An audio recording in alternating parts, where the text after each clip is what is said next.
बिस्मिल्लाहिर्रहमानिर्रहीम। स्पर्म कैसे और कहाँ बनते हैं, मर्दाना अज़ाए ख़ास का तारफ़ किया और स्पर्म कहाँ और कैसे बनते हैं और स्पर्म का सफ़र कैसा है, ये मुकम्मल मालूमात आज के प्रोग्राम में डिस्कस करूँगा। वीडियो को आखिर तक लाजमी देखें। अस्सलाम वालेकुम नाज़रीन, उम्मीद करता हूँ आप सब खैरियत से होंगे। नाज़रीन, आज का मौजू बहुत अहम है और इंटरेस्टिंग है। आज मैं तफसील से बताऊँगा कि स्पर्म कैसे और कहाँ बनते हैं और किस तरह ख़ास अमल से गुजरने के बाद एक नई ज़िंदगी को जन्म देते हैं। नाज़रीन, कुदरत का ये अमल बहुत ही खूबसूरत है। मर्दाना अज़ाए ख़ास में खुशिये टेस्टिस वो अज़ाएँ हैं जहाँ स्पर्म बनते हैं। अगर खुशियों के बारे में तफसीलन बात करूँगा तो खुशियों में बारीक बारीक ट्यूब्स होती हैं जिन्हें सेमिनिफेरियस ट्यूब्स कहा जाता है। इन्हीं ट्यूबलेस में स्पर्म बनते हैं। खुशियों का 90% वज़न इन्हीं सेमिनिफेरियस ट्यूबलेस की वजह से होता है।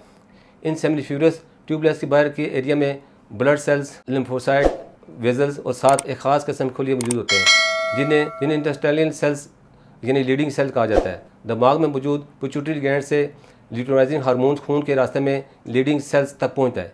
इसके रिस्पांस में लीडिंग सेल टेस्टोस्टेरोन हार्मोन खारिज करते हैं। ये हार्मोन जिस्म में मर्दाना खूबसूरत पैदा करता है। मसलन मर्दाना जिनसी अज़ा की डेवलपमेंट, स्पर्म बनने के किरदार, बाकी मर्दाना खूबसूसियात जैसे कि मसल्स का बड़ा होना, आवाज़ का भारी होना, दाढ़ी मूंछ का निकलना, जिनसी ख्वाहिश पैदा करना। अब मैं बात करता हूँ सेमिनिफेरियस ट्यूबलेस के बारे में, जिसके अंदर स्पर्म बनते हैं। सेमिनिफेरियस ट्यूबलेस के अंदर ख़ास खुली होते हैं जिन्हें स्पर्मेटोजेनिया कहा जाता है।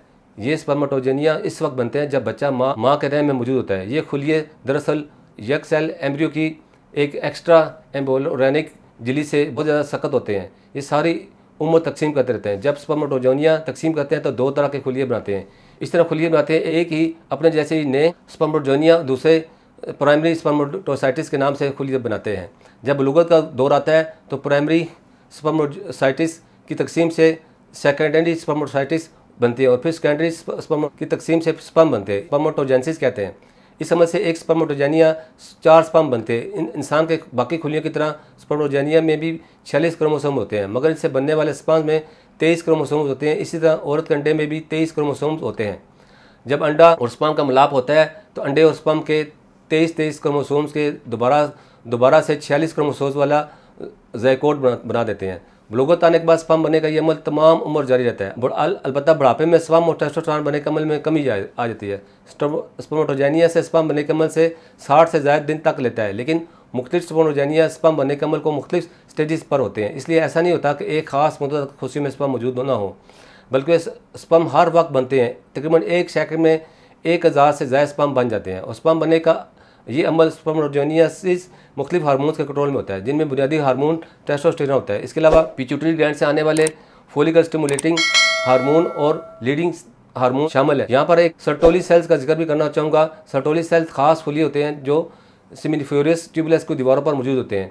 ये खुलिये खून और स्पर्म के दरमियान राब्ते का जरिया बनते हैं। सेमिनिफेरियस ट्यूबलेस में डेवलप होते हैं। स्पर्म को ऑक्सीजन और न्यूट्रिएंट्स की ज़रूरत होती है और जिस्म की खुलियों को ऑक्सीजन और न्यूट्रिएंट्स देना खून की जिम्मेदारी होती है, मगर बाकी खुलियों के बरक्स स्पर्म में हेपेलॉइड होता है जो खून में मौजूद इम्यून सिस्टम के सेल स्पर्म को बाहर से आई हुई चीज़ समझकर स्पर्म पर हमला कर सकते हैं। इसलिए स्पर्म और खून के दरमियान राब्ते के लिए ये सर्टोली सेल्स मौजूद होते हैं और खून में मौजूद ऑक्सीजन, न्यूट्रिएंट्स, हार्मोन्स वगैरह इनमें सर्टोली सेल में से गुजरकर स्पर्म तक पहुँच जाते हैं, मगर ये सर्टोली सेल इम्यून सेल्स को गुजरने नहीं देता। इसके अलावा सर्टोली सेल के कुछ और भी काम है, जैसा कि कुछ प्रोटीन्स बनाना जो सेमिनिफेरियस ट्यूबलेस टेस्टोस्टेरोन के काम को बढ़ाता है।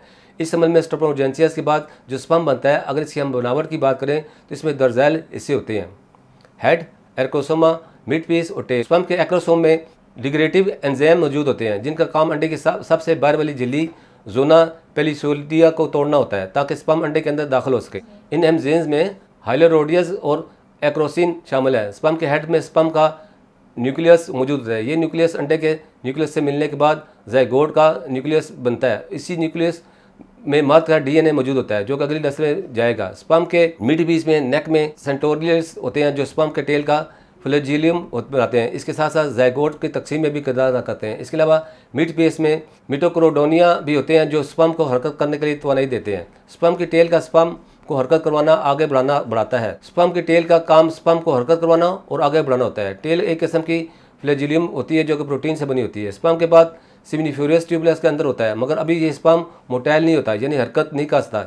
ये सेमिनिफेरियस ट्यूबलेस बड़ी ट्यूब्स के अंदर खुलती हैं जिन्हें रेड टेस्टिस कहा जाता है और स्पर्म से न्यूक्लियस ट्यूबलेस की माया बहती है और इसी रेट टेस्टिस में जाती है। फिर ये सब रेटी टेस्टिस एक बड़ी ट्यूब के अंदर खुलते हैं जिसे एपिडेमिक्स कहते हैं। एपिडेमिक्स एक काफ़ी लंबी ट्यूब होती है जिसके जो खुशियों के इर्द गिर्द लिपटी होती है। अगर इस एपिडेमिक्स को सीधा किया जाए तो इसकी लंबाई तकरीबन 5 मीटर यानी 16 फुट है। एपिडेमिक्स की पीएच तेजाबी होती है और इसलिए कुछ स्पर्म जो इतनी पीएच बर्दाश्त नहीं कर पाता है वो यहाँ ख़त्म हो जाते हैं।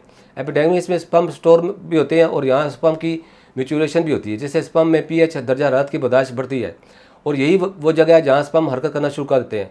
ये स्पर्म अंडे में से मिलाप के बाद ज़ायगोट के बनाने की काबिलियत हासिल करता है, मगर अभी स्पर्म की मैच्योरेशन कुछ हिस्सा मादत के तौलीदी निज़ाम में भी होगा जिसके बाद स्पर्म की हरकत इस काबिल होगी कि वो अंडे से कामयाब मिलाप कर सके।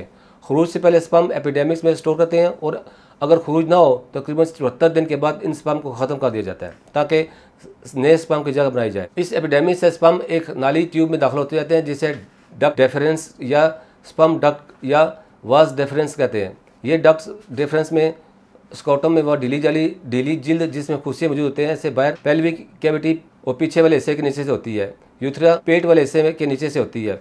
यूथरा उतरासल में मौजूद नाली में आता है।